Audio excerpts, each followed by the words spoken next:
All of a sudden, Georgia's become quarterback central. Dean Legge, Matt DeBerry. We've watched this for a long time. I've been covering recruiting in some form since '01. You've been recovering. You've been recovering.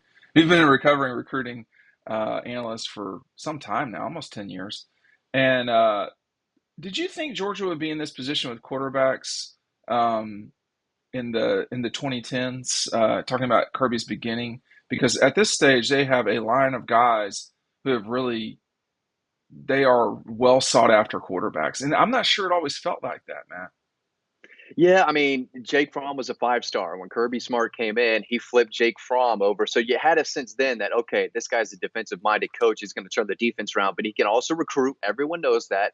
But he Right. can also go get a quarterback. And that one was an easy one from him. I mean, Jake Fromm from Middle Yeah. Georgia, Georgia guy, was committed to Alabama because, as far as I remember, Mark Richt and his staff just didn't really push for him that much. So Kirby said, I'm We going to go we get this can five-star from we Middle can Georgia. rewind And we can rewind on yeah, that one in a minute okay. here. Go ahead. Um, Almost had Trevor Lawrence. You did get Justin Fields. So they really have been on a major type of run. Now, they did need Stetson Bennett to come save them.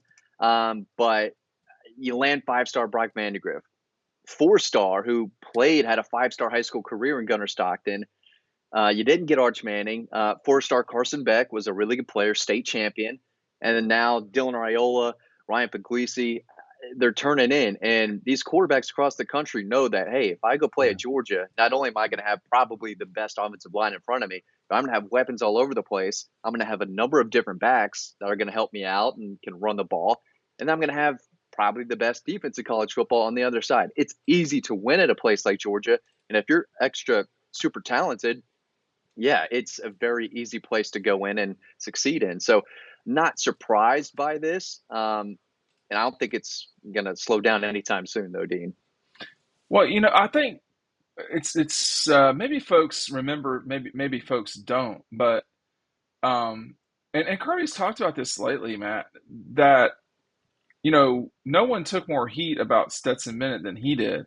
But that was coming off of some questionable quarterbacking decisions with Kirby. And what I mean by that is when you start Jake Fromm over Justin Fields, a lot of people aren't going to understand that. I do, I did, and I continue to. Yeah. But when Justin goes and plays so well at Ohio State, he's a Heisman Trophy finalist, and Jake regresses. There's right to have criticism there. Now I'll add this. I've talked about I can't, the people get this so wrong. They get this as wrong as they get DJ David. They get this as wrong as they get the recruitment about Georgia's recruiting of Deshaun Watson. They just don't understand the nuance. There, Justin Fields was not ready to be the starting quarterback at Georgia in 2018. He just wasn't. Period. I mean, he was making mistakes with play clocks. He wasn't ready, and that's okay. Yeah. By 2019, he was at Ohio State, so he was gone.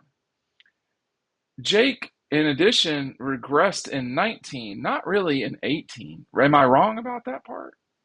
Definitely in 19. Definitely in 19. Yeah, 18, he was fine. Did not play well against LSU in 18. I think that's where the rumbling correct. started to happen. Yes, But he balled out against Florida, biggest game the of the next week. season, the next week, and kind of put the doubters asleep. But yeah, do Well, you remember Justin Fields? Or some of the doubters. Do you remember Justin Fields playing that year? It was not I good. I He do. was Yeah. not ready. No, he wasn't. But As he would have been a better option in 19 than Jake Fromm, and he would yeah, have been a better option than the three quarterbacks that Georgia played in 2020. I mean, he played in a national championship game, yeah. but that's not the we have to live in the world that we're in at that moment, and I think that um, Kirby earned some of. I mean, you started Dewan. Well, first of all, Stetson Bennett was on your roster that entire time that I'm talking right now, with the one exception of Justin Fields. So if you want to criticize, I think the one question that's not been asked and could be is why didn't you start Stetson Bennett sooner? And the answer to that's not different than the Justin Fields question. He wasn't ready to do it. He just was not a good quarterback at the time. But over time, he certainly developed into a guy that was just a straight up killer and playmaker. Make sure you're picking up our 2023 magazine season preview. It is out. You can get it at Red Zone, which is downtown in Athens on Clayton, or you can pick it up with the link down below. A lot of people are doing what I'm about to say, which is if you purchase Double Dogs, you get the magazine for free. So it comes in the same packaging. So make sure you're picking that up today.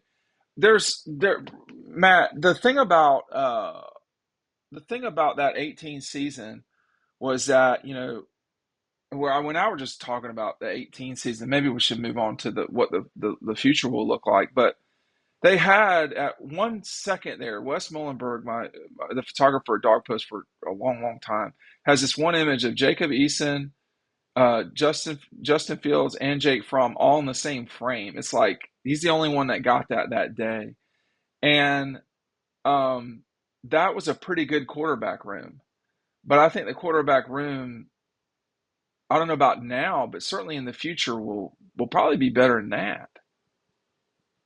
Yeah, I think Carson Beck is a one and done guy, but next Yeah, year you look at that room with four guys, Brock, Gunner, Dylan, and Ryan, and it's extremely talented. it And is.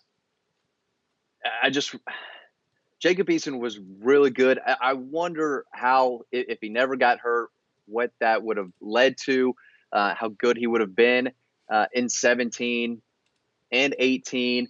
Uh, but I don't even, is he in the league anymore? I mean, that arm was as good as it gets from an arm talent Yeah. standpoint. But I know it was a big transition going from Seattle to playing in the SEC.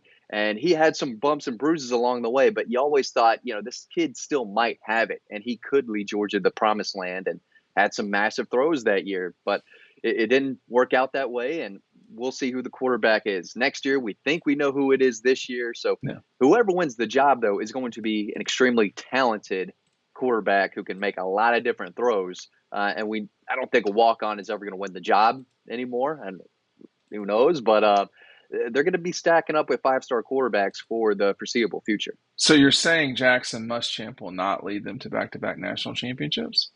I don't think that's going to be the case. No, I don't no. think that's going to be the case either, but I do like asking the question.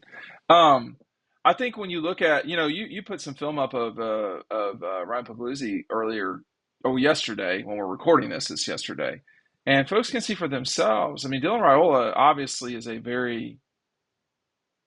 There's nothing wrong with getting two really really good players and them both being on your roster.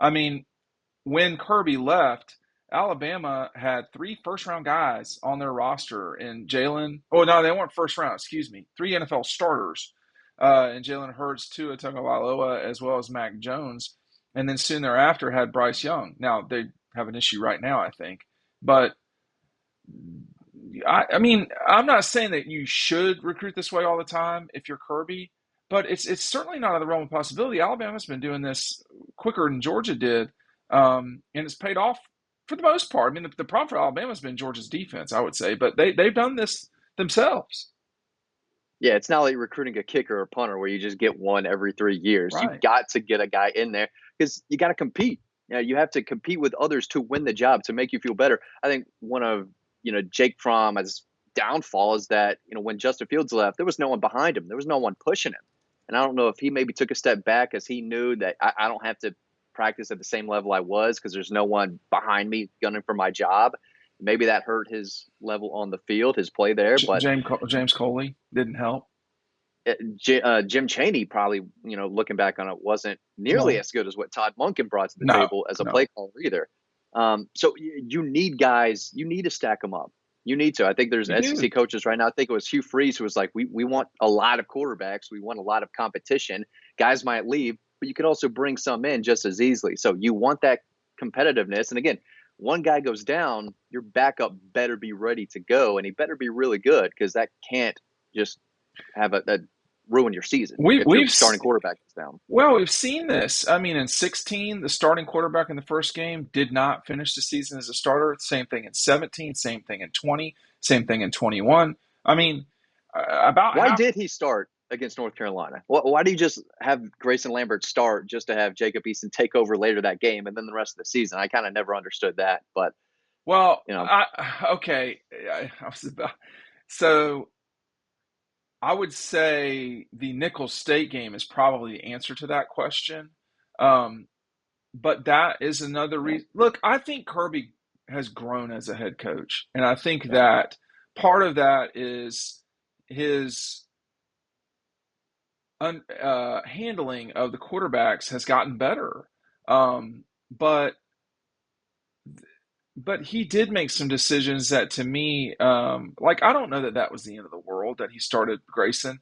It was going to be Jacob Eason, and it just became not Jacob Eason. And that I mean, Grayson Lambert should have never been the starting quarterback at Georgia. Period. I mean, he just was not gifted in general. He certainly worked, but that was it was a total anomaly. But he was a great teammate in those moments and did what he needed to do. You're not going to find a lot of people say bad stuff about Grayson Lambert off the field, and he I think he was probably more ready to take snaps, literally and figuratively, than Jacob was, and that was a huge, huge moment. They don't beat North Carolina with Grayson Lambert as the quarterback the whole yeah. time. I mean, you remember that pass to it was Isaiah McKenzie? I think so. Nick Chubb came back with a vengeance that day, really helped out. But Jacob made, I think, multiple throws in that game that Right. Grayson was just not Never, going to yeah. make. And then, Not but I will add that couldn't make. could not make physically. But the person who took the kneel down, if I remember correctly, was Grayson Lambert.